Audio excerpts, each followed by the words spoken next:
Jour, funérailles nationales, élections présidentielles anticipées, la Tunisie se prépare à enterrer son président.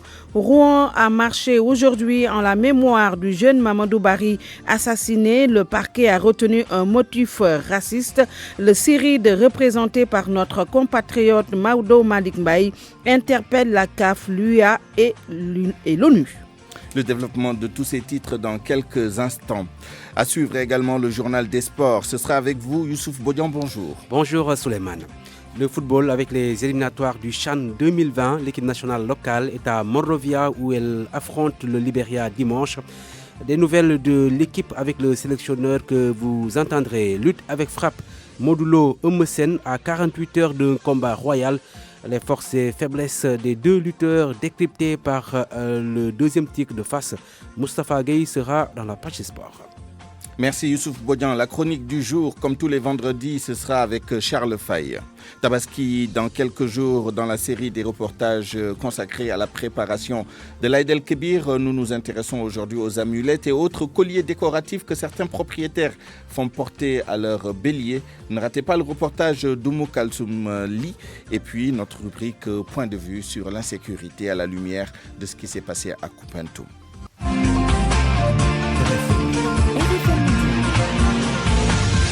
Souleymane Niang.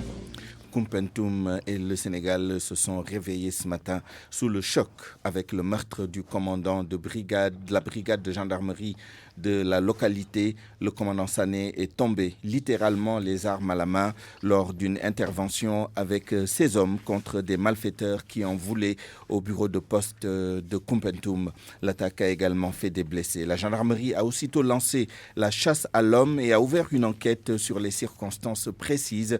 En direct dans ce studio, Georges Détié-Diop, bonjour. Bonjour Souleymane. Que sait-on à l'heure actuelle? Alors, selon les informations recueillies, les malfaiteurs étaient au nombre de 5 à bord d'un véhicule.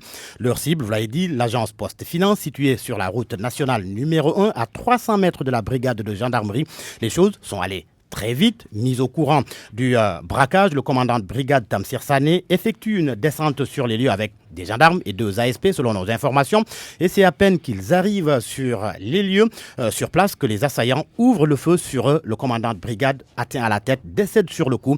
3 gendarmes blessés sont actuellement à l'hôpital, tout comme le vigile, lui aussi grièvement blessé. Sur place, 8 impacts de balles sur le mur de la mission catholique en face de l'agence Poste Finance. Mur qu'un des assaillants avait escaladé dans sa fuite. Les lieux sont investis par les gendarmes en cordon de sécurité. Accès strictement interdit. Des prélèvements sont en train d'être effectués avec les débris qui ont été récupérés. Beaucoup d'hommes en bleu ont aussi à la brigade, les brigades de gendarmerie de la Légion Est sont aussi mobilisées pour mettre la main sur les assaillants en fuite. Une équipe d'enquêteurs est attendue de Dakar, pas suffisant sur nos zones Souleymane. Le commandant Ababakar Faye, patron de la division communication de la gendarmerie, appelait les populations à collaborer avec les enquêteurs. On n'a pas encore des éléments sur les océans puisque ils sont l'objet présentement d'intenses recherches par les éléments de la Légion Est. Donc actuellement les opérations sont en cours. Donc d'ailleurs c'est l'occasion pour appeler la population à collaborer en termes d'information et de renseignements, notamment qui pourraient être utiles donc dans le cadre des investigations. Et pour les besoins de l'enquête, toujours le responsable de l'agence Poste Finance est à la gendarmerie. Notez que le coffre-fort n'a pas été emporté. En direct avec nous, Georges Détié-Diop, merci. Dès l'annonce de cette information, nous nous sommes rendus à Koumpentoum. Voici tout de suite la correspondance de notre envoyé spécial Moussa Omar Gueye. L'adjudant-chef Tamsir Sané, tué à bout portant par des assaillants, jouit d'une bonne moralité à Koumpentoum. Cheikh Koumbala est le président du conseil départemental de la jeunesse de Koumpentoum. C'était quelqu'un d'humble, quelqu'un de bien vraiment dans son bureau pour rendre service aux populations de Koumpentoum. Il était âgé après 50 d'années. Il a fait 2 ans, 3 ans à Koumpentoum. Je l'ai appelé hier au téléphone. N'importe quel si tu l'appelais, il venait faire l'intervention. Il est sorti vers 3 et puis il a perdu l'âme. Toute la population de Koumpentoum a perdu. 4 blessés ont été dénombrés, dont 3 gendarmes et un vigile de la Poste Finance hospitalisés au district de santé de Koumpentoum. Madjedju Sidibé, Un des gardiens signale que le coffre-fort n'a pu être dévalisé. On a gaspillé le coffre, mais malheureusement, c'est pas ouvert, quoi. On ne peut pas l'ouvrir. Ouais, ils sont rentrés en intérieur. On a même fait des désordres là-bas, gaspillé beaucoup de nous. Les ordinateurs, on a fait tout tomber là-bas. Ce que je pense, on n'a qu'à les soutenir et augmenter les hommes de loi aussi en coupant tout. Sœur Iphigénie de la mission catholique retrace le film des faits. Nous avons entendu à 3h30 du matin, brusquement un bruit. Personnellement, moi je pensais que c'était dit sur le mur ou bien sur les portes. Et avec la sœur que j'étais, elle m'a dit c'est un coup de fusil, c'est des coups de fusil. J'ai ouvert juste un peu la porte pour voir. Et j'ai vu quelqu'un passer, aller vers la grotte là-bas, vers l'église. Voilà. Le matin, quand on est sorti vers 6h30, on a appris que le commandant a été terrassé à la suite de cet événement. Le gouverneur de Tambacounda, Omar Mamadou Baldé, ainsi que différentes autorités ont effectué le déplacement pour s'enquérir de la situation de cet événement douloureux survenu vers 3h du matin ayant occasionné la mort du commandant de la brigade gendarmerie de Koupentoum. Moussa Omargui, Koupentoum, Radio Futur Média. Nous avons également cherché à en savoir plus sur l'adjudant-chef Tamsir Sané. Quelques éléments de biographie réunis par Mohamed Ali Mouba en direct dans ce studio. Bonjour. Bonjour Souleymane, bonjour à tous. Tamsir Sané est sorti de l'École nationale des sous-officiers de la gendarmerie nationale. Il appartient à la 25e promotion sortie en 1990. Originaire de Ziguinchor, Tamsir a pratiquement grandi à Dakar. Jeune gendarme, il a fait ses débuts au camp LGI Leclerc avant de rejoindre Kolda comme commandant de brigade. Quelques années plus tard, il atterrit à Ouakam, là aussi comme commandant, avant d'être nommé chef de poste de sécurité du ministère de l'Éducation nationale. C'est de ce poste qu'il rejoint sa dernière affectation, Koupentoum, où il a trouvé la mort, vous l'avez dit Souleymane, la cinquantaine. Tamsir est marié. Il avait obtenu aussi le titre d'OPJ, officier de police judiciaire. Mohamed Ali Mouba, merci. Voilà ce qu'on pouvait dire pour l'instant sur cette affaire de meurtre du commandant de brigade de la gendarmerie de Koupentoum la nuit dernière lors d'une intervention contre des malfaiteurs qui en voulaient au bureau de poste de Koupentoum. Il est 12h09. Pour moi, RFM, c'est la radio de la réactivité. RFM, partout, tout le temps. Il a été un homme d'affaires brillant et un bienfaiteur aussi généreux que discret. Ahmed Amar a reçu la prière mortuaire et le dernier hommage de ses proches, amis, collaborateurs lors de la levée du corps du capitaine d'industrie décédé lundi dernier à Paris. Il y avait également des autorités étatiques et religieuses et les témoignages sont unanimes. Le Sénégal vient de subir une grosse perte avec la disparition d'Ahmed Amar. Compte rendu Papa Balagay. L'esplanade de la mosquée de Point-E a refusé du monde. Autorités, opposition, amis et proches venus rendre un dernier hommage à Ahmed Amar, ils sont tous unanimes. Le décès du président de NMA Sanders est une lourde perte. Il a été persévérant, combien il était efficace. C'est la nation qui perd un grand monsieur. Sous une forte délégation gouvernementale, Aly Ngouille Ndiaye parle d'un homme qui était ambitieux et toujours au chevet des populations. Il n'y a pas longtemps, j'ai entendu parler de son projet. Il avait vu que les Sénégalais se soignaient trop à l'étranger. Ahmed Amar a repris le projet des Sénégalais pour le relancer, notamment la construction d'un hôpital. Malheureusement, Dieu l'a voulu autrement. Tout aussi ému, Youssou Ndour, président du conseil d'administration du groupe Futur Média, estime qu'Ahmed Amar est un bel exemple à suivre, surtout pour la jeune génération. C'est un modèle, Ahmed Amar, c'est un modèle pour la jeunesse, c'est un modèle pour tous les gens qui veulent entreprendre. Il est parti de zéro et il est arrivé à ce niveau. Et je crois que c'est un très grand du Sénégal qui est parti. Aminata, sa veuve, toujours sous le choc, entourée de ses parents, difficile de lui soutirer un mot.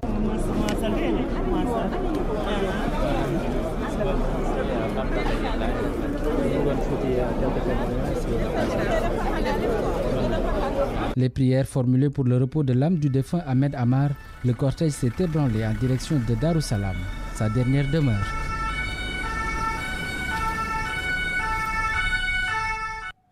Un reportage de Papa Balagay. Après la pluie, dans certaines zones de la capitale, l'eau des pluies peine à disparaître. Les eaux stagnantes et même mélangées aux eaux usées campent le décor. Un calvaire pour les habitants qui affichent leur inquiétude avec les pluies à venir. C'est le cas à Grand Yoff. Reportage Nafissatou Silla.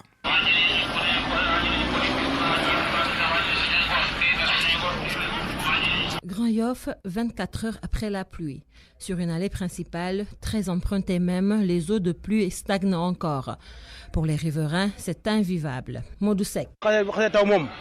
doon ñu liggéey doon dara parce que am ñoo xam ne sax day faral di jaar mais day teggi daal te ñun ñu fi nekk ni air bi ñuy dund ak bi ñuy noyyi moom baaxul si doomu aadama am na canal mais canal bi day def des fois day fatt loolu mooy problème bi saa yu tawee des fois day fatt lu yàgg duñ ko sekkat si kaw duñ ko jëndi quoi taw ni mais demul.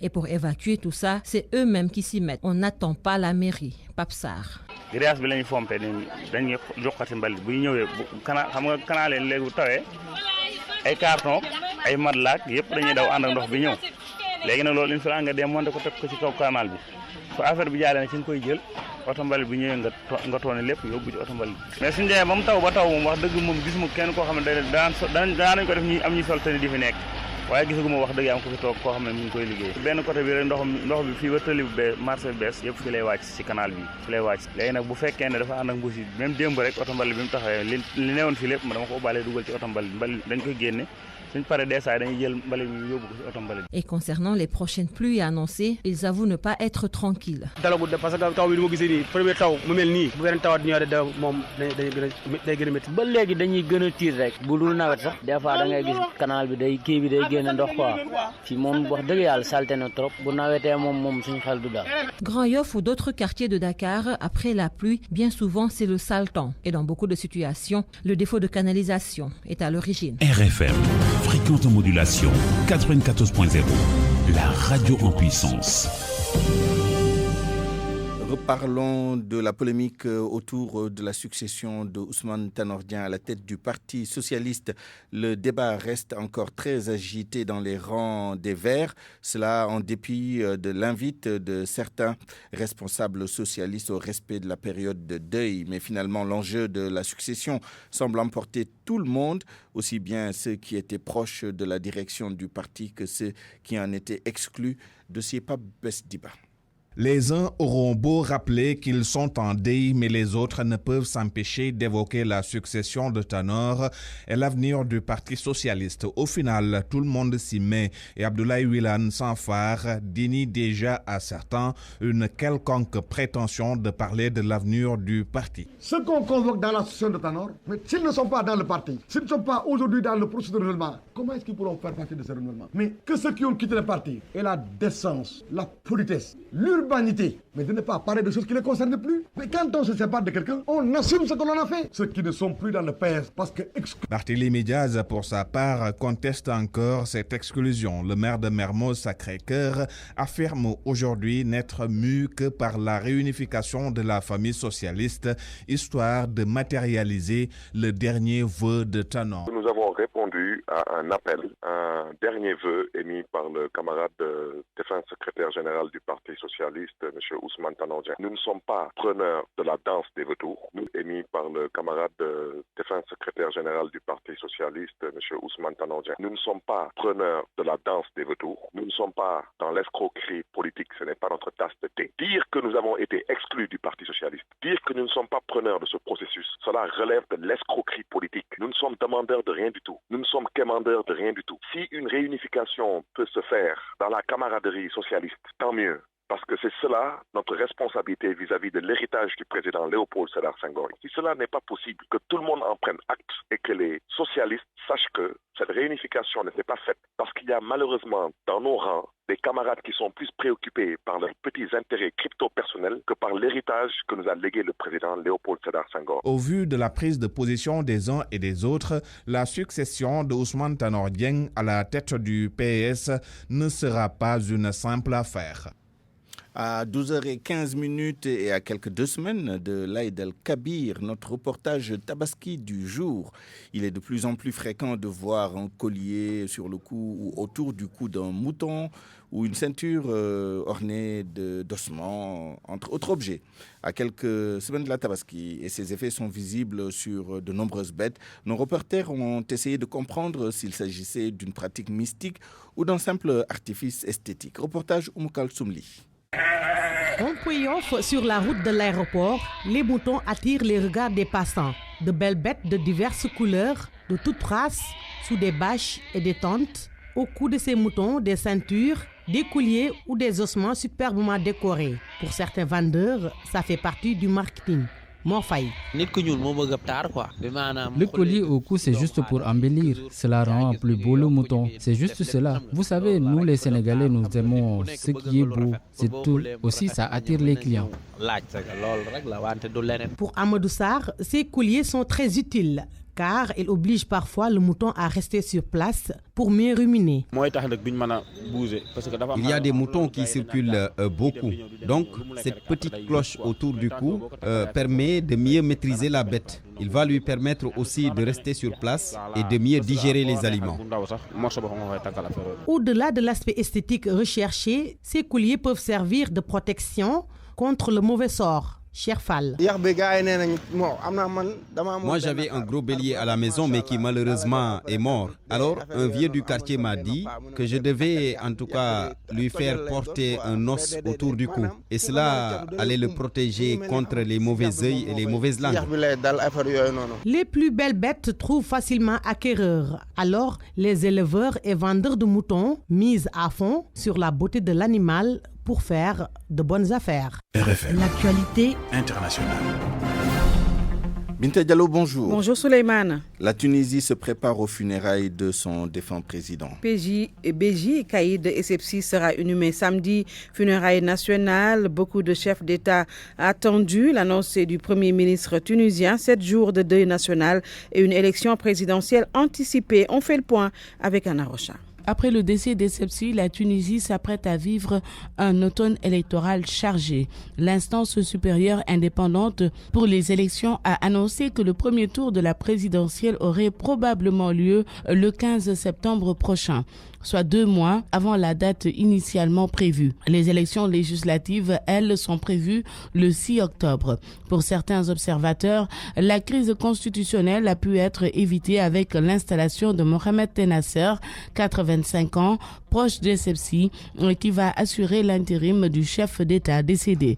Pour d'autres, la mort du président Béji Caïd ouvre une période d'incertitude pour la Tunisie à cause notamment de la division au sein de la classe politique tunisienne.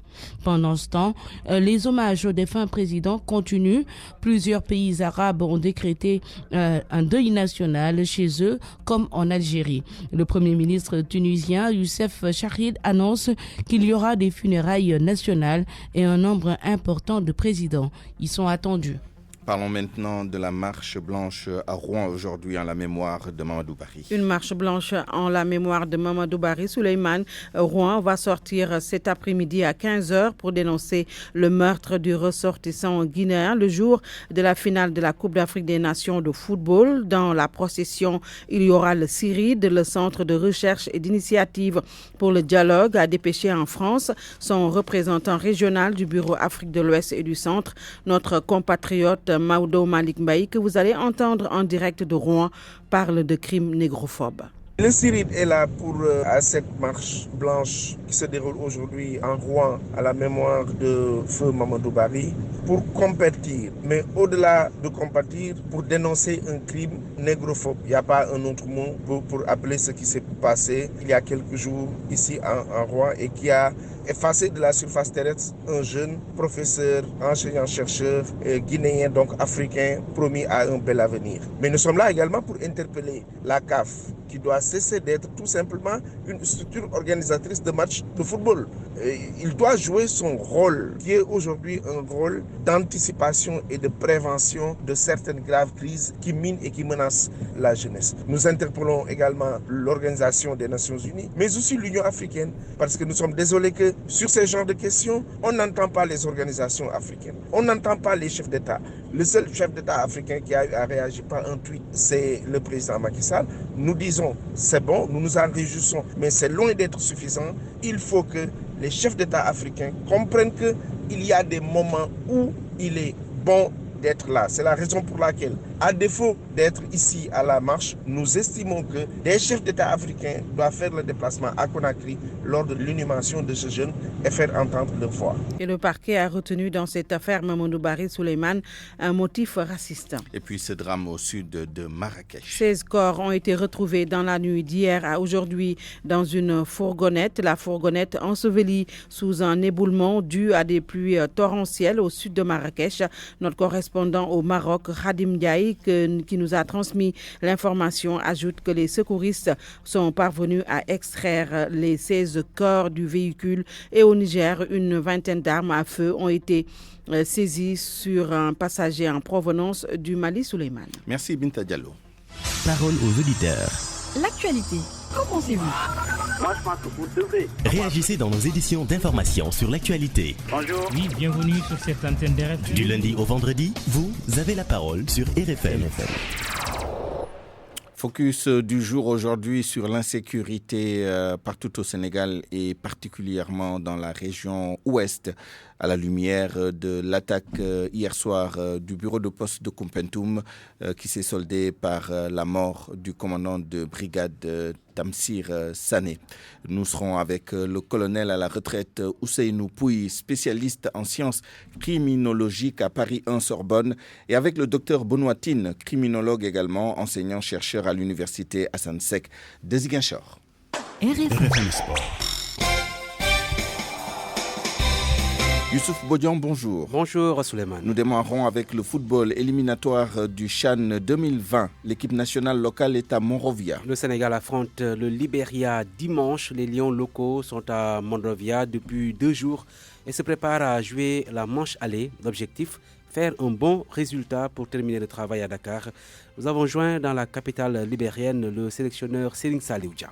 On a une séance d'entraînement sous la pluie mais ça n'entache à rien un peu l'objectif que les joueurs ont de se qualifier cette fois-ci. Moi, je pense que ça fait 3 éditions qu'on ne s'est pas qualifié. Cette qualification passait par cette première match contre le Libéria. Je pense que c'est 2 matchs en aller-retour. Donc il va nous falloir négocier cette première match, être très costaud, avoir une bonne stratégie. Je pense qu'on travaille sur ça depuis très longtemps. Et si tout se passe bien, Inch'Allah, on essaie de négocier ça pour après faire le paquet un peu au match retour. Serigne Saliou Dia, le sélectionneur de l'équipe locale du Sénégal qui affronte donc le Libéria dimanche à 16h. Un match donc qui va se jouer dans la capitale libérienne. C'est pour le compte du premier tour des éliminatoires du championnat d'Afrique des Nations réservé aux joueurs locaux. Lutte avec frappe, Eumeu et Modulo à 48 heures d'un combat royal. L'enjeu, la couronne détenue par le leader de Taïchingue qui veut également prendre sa revanche sur le roc des Parcelles Assainies. Après les face-à-face et les open press organisés par les 2 lutteurs, décryptage des forces et faiblesses avec le deuxième tigre de face, Moustapha Gueye, qui est par ailleurs consultant de l'œil du tigre sur TFM. Il était l'invité de RFM Matin. J'ai vu Modulo hier à son open press. Il était très en forme, très excité, très confiant aussi, alors qu'il vient d'une défaite. Donc ça veut dire qu'il a fait un lavage de cerveau pour vraiment venir gagner son combat. Quant à Amoussène, même chose. À Pékin, ce qu'il a fait là-bas, la forme qu'il avait, vraiment, c'est un lutteur sérieux. Et alors, il a la couronne et il veut conserver la couronne. Il veut conserver la couronne et prendre sa revanche. Donc ça veut dire qu'il est obligé d'être en forme. En fin de compte, même Modulo, forme physique qu'il avait contre Balaga, c'était extraordinaire. S'il ajoute un peu, il sera vraiment un monstre. Mais qui a plus de chance que l'autre? Et quelles sont les forces et les faiblesses de chacun des 2 lutteurs? En frappe, je donne un peu de pourcentage à Modulo parce qu'il l'a prouvé lors de ses premiers combats et dans sa carrière. Parce que Modulo, il donne des directs normales, des crochets normaux. Il a la chance aussi de t'accrocher sur le cou et de donner des uppercuts, ce qu'on dit les rocos. Et par contre, son adversaire Eumeu, il fait des laos. Il a des mains courtes et il fait des laos qui n'ont jamais touché Modulo. S'il revient avec ces mêmes laos-là, ça peut lui coûter vraiment cher. La bagarre, c'est Modulo, la lutte, je vais le partager et donner avantage à Eumeu. Eumeu a lutté avec Modulo. Il était venu pour lui massacrer et lui mettre tout de suite dehors en disant que je ne suis pas ton égal. Ce jour-là, il s'est heurté à un modulo coriace, teigneux et très calme, qu'il a organisé jusqu'à presque 40 000 pour le battre. Donc c'est ça, Modou avait lutté plus avec sa tête qu'avec sa force. Et ça c'est important dans un combat de lutte. L'ancien lutteur Moustapha Gueye, Modou Eumeu Sène, c'est ce dimanche au stade Léopold Sédar Senghor, combat à suivre en direct sur RFM. Basketball pour finir, le Sénégal se prépare à accueillir l'Afro-Basket féminin. C'est du 9 au 18 août à Dakar Arena précisément à Diamniadio. Le ministre des Sports procède à l'instant à l'installation du comité d'organisation à 13 jours du coup d'envoi de cette compétition. Le tirage au sort des poules est prévu lundi prochain à 19h dans un hôtel de Dakar. Les Lions vont donc tenter de reconquérir le trophée perdu il y a 2 ans face au Nigeria. Hier, le contrat du sélectionneur Cheikh Sarr a été renouvelé avec comme objectif gagner la coupe à domicile. Merci à vous, Youssouf Bodian. RFM, la chronique du jour. La chronique du jour est signée Charles Faye. Une victoire se crée d'abord, on l'arrache ensuite. Je ne sais pas où est-ce que je suis allé chercher ça. Dans mon inconscient, certainement. Faudrait que je replonge peut-être dans les délires du père de la psychanalyse, Sigmund Freud, pour affiner l'approche, m'inoculer une bonne dose thérapeutique du moi, d'abord avant de me défaire enfin de ce trop prétentieux surmoi cultivé dans le jardin de mes idéalisations. Candide, nous ne le sommes plus. Alors pourquoi diable sommes-nous sortis, fiers de nos lions pour nous fêter? Aliou Cissé et ses boys ont-ils fait le job? Ou sommes-nous si résignés à nous célébrer et à dévoiler ainsi à la face du monde l'expression achevée d'un malaise profond dont il faut aller chercher en nous et en notre quotidien les causes tout aussi profondes? Car rien dans cette expression progressive et contagieuse n'est assez superficiel pour s'éteindre telle une étincelle dans un feu d'artifice. Avec nos lions, nous avons perdu la finale de la CAN. Tout le monde l'a vu, tout le monde le sait. Alors pourquoi s'en moque-t-on aussi chichement au point de nous offrir les rabat-joie de sociologues et autres psychologues? Ou alors est-ce un besoin de faire savoir à qui veut, voir ou entendre qu'il est né ce samedi 20 juillet 2019 à Dakar, grâce au père fondateur, la bande à Sadio Mané, un peuple de jeunes décidés et déterminés à prendre en main leurs rêves, quand bien même ils leur seraient confisqués ailleurs ou ici. L'image est trop forte pour qu'on ne s'arrête pas sur cette horde mortifiée, mais assez ordonnée pour porter à bout de bras son désir ardent d'un Sénégal de victoire. Quelque chose de fataliste est mort avec cette défaite des Lions face au Fennec d'Algérie ce vendredi 19 juillet 2019 au Caire, et avec la tristesse nationale de laquelle se sont libérés les jeunes Sénégalais pour partager, peut-être dicter leur perception, dire leur vérité du genre qu'on ne leur arrachera plus leurs rêves en mode basta. Quand on sait que la jeunesse, l'âge de tous les possibles, n'est pas qu'une classe d'âge et que celle sénégalaise n'échappe pas à la règle, qu'à l'instar de ses pères africains, elle vit de rêve dans son monde d'innocence, qu'elle s'amuse mais s'oppose aussi à sa propre société en réaction à ses propres valeurs, surtout si celles-ci prétendues généreuses, solidaires, ne sont que façades et loin de celles qu'elle vit au quotidien. C'est peu de croire que la jeunesse n'a eu envie que de dire combien elle a soif d'un Sénégal nouveau, inventif, producteur de cette énergie vitale dont elle a besoin et enfin réalisateur de ses rêves jusqu'à ceux de sa grandeur. Même si la jeunesse ne sait pas encore que le Sénégal de ses rêves n'est en fait que l'ancien dans un moule nouveau. Mais ce Sénégal-là, c'est à nous, la génération qui précède, de le construire et de le lui léguer. Une autre histoire et pas seulement de la philo. D'ici là, Marhaban Algérie, tu as eu ta coupe. La CAF, comme d'habitude, a ses arbitres et nous autres Sénégalais, nous avons le foot. Et ça, personne ne peut nous l'enlever, qu'il vente ou qu'il pleuve, inondé ou pas. Juma Moubarak et bon week-end à tous. RFM, la presse du jour. Vous voulez vous sentir bien? Passez vos nuits dans un confort idéal? Travaillez en toute quiétude? Le New Max est ce qu'il vous faut. Découvrez la dernière génération de climatiseurs New Max de Samsung. Avec son design élégant et sa technologie avancée, économisez de l'énergie et profitez d'un confort personnalisé et adapté à votre température corporelle. Le nouveau climatiseur New Max de Samsung améliore la qualité de l'air de votre pièce en éliminant toutes les impuretés et vous offrira une sensation de bien-être toute la nuit. Pour cet été, procurez-vous vite le nouveau climatiseur New Max chez nos revendeurs agréés. Tous nos modèles sont garantis 12 mois. Samsung et son nouveau climatiseur New Max vous offrent votre revue de presse. La presse de ce vendredi 26 juillet 2019 est lue et commentée par Mohamed Ali Mouba. Bonjour. Première pluie dans la capitale, premier dégât. Dakar patauge déjà, signale le Sud Quotidien. Ça inonde grave renchérie. Le journal Source A. Vox Populi constate que Dakar et sa banlieue se préparent au pire. 11 jeunes hommes électrocutés à Grand Yoff, de même qu'une dame à Mbacké-Xewar. Les dégâts de la première pluie d'hier ont réveillé la hantise des inondations. Cet environnement malsain, on le devine, est mis en scène par le journal Vox Populi. La photo d'illustration que occupe la moitié de sa tribune montre légèrement en plongée quelques quartiers mal famés d'où l'on aperçoit taudis, eau usée, fils électriques suspendus. Au premier plan de la photo, des eaux qui se rendent maîtres de la ville, menaçant gravement les bâtisses. Dans son commentaire du jour, le confrère exprime son dégoût. Après la pluie, ce n'est jamais le bon ton dans la banlieue dakaroise. C'est plutôt un déluge de malheur qui s'abat sur ces vaillantes populations démunies de tout. D'ailleurs, tout ce qu'elle redoutait de plus au monde est arrivé avec le ciel qui a ouvert ses vannes hier à l'aube, plongeant encore la banlieue dans les inondations. Son Excellence devrait, sans crier gare, débarquer dans la banlieue pour voir exactement ce que son gouvernement a fait ou n'a pas fait dans ces zones assimilables, je cite, à l'enfer sur terre. En attendant l'arrivée de Godot, les populations continuent de subir leur sort. Un malheur venant toujours en cortège. Hier, un camion fou a tué un tailleur à Thiaroye, renseigne la Tribune. 2 blessés graves, dont une femme en état de grossesse. Le tailleur faisait ses ablutions quand un camion sans frein l'a mortellement fauché avant de s'encastrer dans une boutique de transfert d'argent. Un Woyofal qui prend l'ascenseur, bizarre vous me direz sans doute, et pourtant c'est le cas si l'on s'en tient aux informations du jour du journal Source A. C'est qu'après la hausse du prix de l'électricité, le compteur de recharge électrique destiné à maîtriser la consommation de Gourgoulou ne répond plus de son nom. Dans son dur désir de faire face à son manque à gagner de 70 milliards de francs CFA, Senelec frappe à tous les portefeuilles. Pour s'abonner au compteur Woyofal, il faut désormais décaisser plus. Presque 5 000 francs CFA à la place des 4 539 habituels. Selon le confrère, Senelec cherche partout des niches d'argent frais.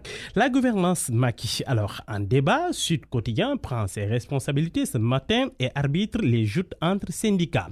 Réquisitoire de feu à tout le moins. Mbalouya Kiam, Andegesam, Santé affirme. Nous sommes dessus par rapport à cette méthode de gouvernance. Madanissi SNTS. Le fast track, que de la diversion, un slogan de politique politicienne. Saouroussen, SAEMS, éducation. Le fast track reste un simple slogan pour ce qui concerne la prise en charge des dossiers.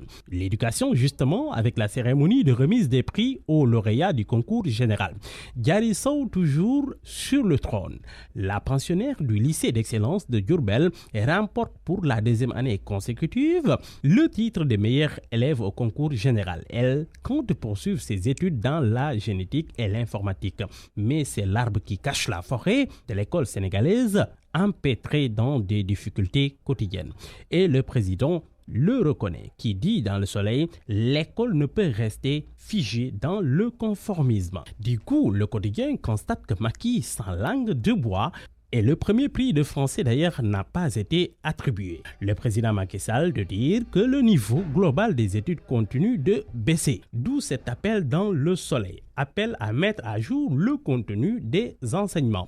Le confrère remarque que 91 distinctions sont allées au public, tandis que 30 ont été pour le privé. Justice, incompétence du Conseil constitutionnel, indépendance, la leçon magistrale du professeur Kanté dans le journal Enquête. Pour cet ancien juge au Conseil constitutionnel, aucune loi ne peut garantir l'indépendance du juge. Il l'a dit à nos confrères du journal LAS et à nos confrères du journal Enquête.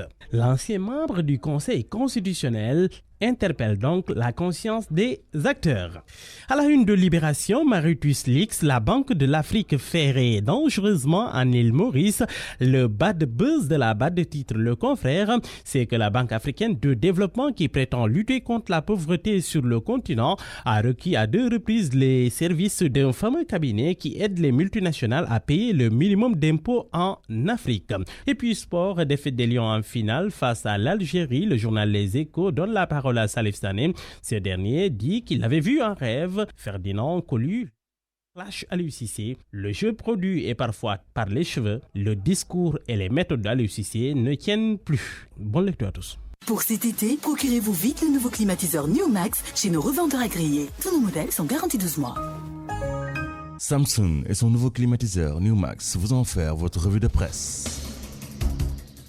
Bienvenue à présent dans notre rubrique Point de vue qui fait un focus sur la question de l'insécurité à la lumière des événements qui se sont produits la nuit dernière à Koupentoum avec le meurtre du commandant de la brigade de gendarmerie de la localité lors d'une attaque contre le bureau de poste, particulièrement contre Poste Finance Koupentoum, le colonel à la retraite. Ousseynou Pouy, spécialiste en sciences criminologiques à Paris 1 Sorbonne, est avec nous. Bonjour mon colonel. Bonjour. Nous sommes également avec le docteur Benoît Tine, sociologue, enseignant, chercheur à l'université Hassan Sek de Ziguinchor, qui s'intéresse beaucoup aux questions de sécurité ou d'insécurité. Docteur, bonjour. Bonjour, monsieur Ngom. Nyan, Suleiman. Alors, je commence par le colonel Tine. Mon colonel, c'est un jour noir pour la gendarmerie nationale, mais la maréchaussée reste concentrée sur la recherche des auteurs de l'attaque qui a coûté la vie à l'adjudant-chef Tamsir Sané hier soir. Quel dispositif mettons généralement en place dans des circonstances pareilles pour retrouver les malfaiteurs? Est-ce que les moyens spéciaux seront mis en œuvre? D'une façon générale, en tout cas, merci de me poser cette question. D'une façon générale, il n'y aura pas de dispositif particulier et je ne le pense pas qu'il y en ait dans le futur. Bon, c'est vrai que c'est pathétique, mais quittons l'événementiel pour savoir que la gendarmerie, elle est tous les jours aux portes de l'insécurité. Parce qu'elle va vers l'insécurité. Elle cherche à sécuriser l'environnement. Donc, une comptabilité macabre n'est peut-être pas à faire, mais nous payons le prix de l'insécurité d'une façon globale autour de nous et dans le monde et dans l'univers. Donc, les recherches, elles vont être menées, tambour battant et sans désemparer, dans les règles de l'art et selon les méthodes utilisées par la gendarmerie et les modes d'action qui sont les nôtres. Mais comme vous le savez, nous sommes dans une région, dans une zone éloignée, isolée et extrêmement étendue. Ça, tant qu'il est vrai que la gendarmerie, avec son quadrillage quand même, nous avons essayé de rapprocher les gouvernements sécuritaires des administrés. Ce qui fait que donc, le quadrillage ayant été préparé depuis très très très longtemps, cet effet d'éloignement est plus ou moins annulé. Le plus important, c'est la course-poursuite et la vivacité de l'enquête.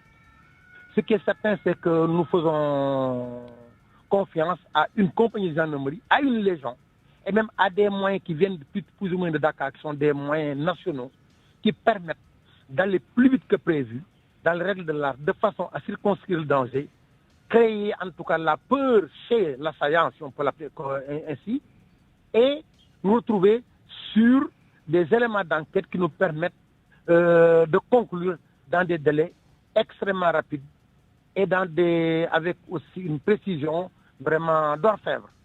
Si je vous comprends bien, le fait que la victime soit un dépositaire de l'autorité publique ou un membre de la gendarmerie ne change pas grand-chose aux moyens qui seront mis en œuvre? C'est un choc pour nous tous, pour tous les Sénégalais, parce que nous participons d'une façon globale à la sécurité. Mais quand ça touche quelqu'un du système sécuritaire, ça relève un peu de l'événementiel. Mais c'est que dans la journée, nous allons dépenser l'événementiel pour les de façon extrêmement posée. Ce qui est certain, c'est que le camp de brigade, quand on ne recule pas aussi devant un danger, mais on est affecté. Or, je suis sûr qu'à 99%, sur la police ou la gendarmerie, devant un danger, il est essentiel de maintenir sa position qui est statique et dynamique vers l'avant. Comme on dit, malheureusement, ce sont les risques du métier. Oui, c'est un peu ça, vous avez totalement raison. Je reviendrai à vous... Avec beaucoup de sérénité et beaucoup d'honneur et beaucoup de patriotisme. Tout à fait. Je reviendrai vers vous, mon colonel, dans un instant. Docteur Benoîtine, vous êtes sociologue et vous vous intéressez à cette question de la sécurité. Est-ce que des zones comme Kompentum sont des zones, vulnérables, accessibles à ce genre d'incidents? Est-ce qu'il y a une particularité géographique de Kompentum et de la région de Tambacounda en général quand on analyse la question de la sécurité au niveau national? Oui, de façon générale, effectivement, c'est ce qui sort des constats, des études. Toutes les forces, tous les moyens sont concentrés au niveau du centre. Et pour la périphérie, il n'y a véritablement pas grand-chose. Il n'y a pas de ressources adéquates, n'est-ce pas, des ressources à la hauteur pour pouvoir véritablement donc faire face à toutes les éventualités. Kompentum, que ce soit la Casamance, là où je suis actuellement, donc sont des zones très vulnérables parce qu'il n'y a pas beaucoup de forces de l'ordre. Et quand il y en a, ces forces de l'ordre ne sont pas dotées de moyens suffisants à la hauteur, n'est-ce pas, de ces bandes armées. Vous voyez, ils étaient très lourdement armés et du coup, les forces, la gendarmerie, souvent c'est la gendarmerie qui est dans cette zone-là, donc qui ne peut pas faire face à cette attaque soudaine. C'est ce que nous constatons également dans nos recherches ici en Casamance, et plus principalement dans la zone du Balantakunda, donc où on fait face également à une forme de criminalité qui s'appelle la criminalité rurale, avec le vol de bétail, la traversée de la frontière va-et-vient, des frontières poreuses qui ne permettent pas véritablement de sécuriser les populations. Et la gendarmerie qui joue un rôle important dans cette localité-là. La preuve, pour sécuriser leur bétail, les populations sont obligées d'amener donc leur bétail, leur tête, etc. Donc au niveau des cantonnements de la gendarmerie. Donc pour vous montrer que ces zones sont assez vulnérables, c'est parce qu'elles sont très éloignées du centre, elles sont très éloignées de la capitale et donc du coup on pense que le risque est moindre et on affecte très peu de ressources matérielles, de ressources techniques, de ressources humaines à ces zones-là. Pourtant le danger il est là et on est dans un contexte effectivement de terrorisme, de bandes armées, de bandits qui prend de plus en plus de l'ampleur. Si on voit un peu dans l'actualité ces derniers temps, nous sommes véritablement donc assaillis de messages allant dans le sens donc d'une montée de la criminalité. Voilà, donc c'est un peu la face visible de l'iceberg. Le colonel Tin l'évoquait tout à l'heure, la gendarmerie a quand même un maillage assez dense du territoire national, notamment dans les zones rurales, quand bien même ce maillage ne pourrait pas complètement, couvrir le territoire. Vous évoquiez tout à l'heure l'absence ou le faible niveau de représentation des forces de sécurité dans certaines zones vulnérables. Et vous avez cité la Casamance. Pourtant, il y a quand même une forte présence de l'armée dans la zone. Ça, c'est pour la partie, disons, adaptation institutionnelle à la criminalité. Mais que disent vos études du point de vue des criminels eux-mêmes? Quelle est la sociologie de la criminalité aujourd'hui? Comment les criminels s'adaptent justement aux moyens qui sont mis en œuvre? Comment évolue le phénomène dans le pays ces derniers temps, ces dernières années? Alors, merci pour cette pertinente question. Le phénomène, il évolue assez vite et ces criminels-là, ils se professionnalisent de plus en plus. Ce sont des personnes qui prennent le temps, n'est-ce pas, d'observer, qui prennent le temps donc de faire des repérages. Ils ne viennent pas pour agir du jour au lendemain, mais c'est tout un travail de préparation, tout un travail donc d'armement, etc. Toute la logistique nécessaire.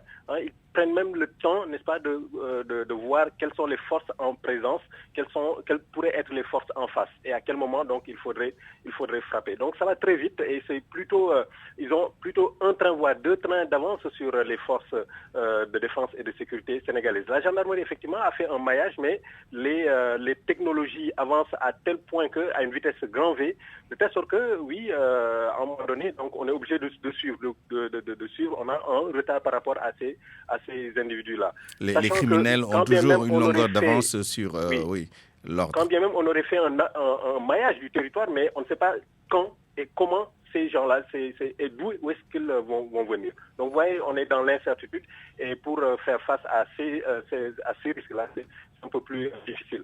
Mais la gendarmerie, effectivement, elle est bien présente. En Casamance, elle est bien présente donc, dans ces localités-là. Et d'ailleurs, j'en profite pour présenter les condoléances à la famille du commandant de brigade, mort au combat, il faut le dire, à sa famille et à toute la gendarmerie nationale sénégalaise, donc qui abat un travail énorme des agents avec qui nous travaillons dans le cadre donc, de nos recherches. Merci à vous, docteur Benoît Tine. La dernière question au colonel à la retraite Ousseynou Pouy, spécialiste en sciences criminologiques à Paris 1 Sorbonne, au sujet de la préparation justement de ces brigades de gendarmerie pour faire face à une sorte de criminalité qui s'est métamorphosée avec des bandits qui sont extrêmement bien armés. Est-ce que nos gendarmes dans les brigades les plus éloignées sont dotés de moyens matériels, de la formation adéquate pour faire face à ce type de criminalité avec des bandits qui utilisent des armes automatiques, des fusils, parfois des armes de guerre?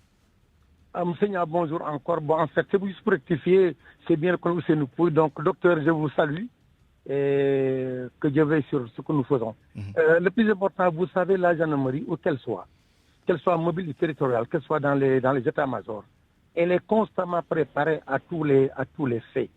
Et là, je reviens sur un élément important, qui est la souveraineté de l'attaque, sa souveraineté et son intensité. Bon, c'est vrai que nous travaillons en prévention, en prévision de beaucoup de choses. Ce qui est certain, c'est que la lourdeur de l'attaque, son intensité, font des effets. Mais les moyens à y consacrer ont été souvent planifiés, et même quand il y a ce qu'on appelle en anglais la contingency, même si la contingence se présente, il y a des moyens il y a des requêtes supplémentaires pour face au danger dont l'imminence est presque imprévisionnelle. Le plus important, c'est quoi? C'est en effet et seulement la bonne réaction qui doit être opportune au cas où l'attaque a eu lieu. L'invincibilité n'est garantie nulle part.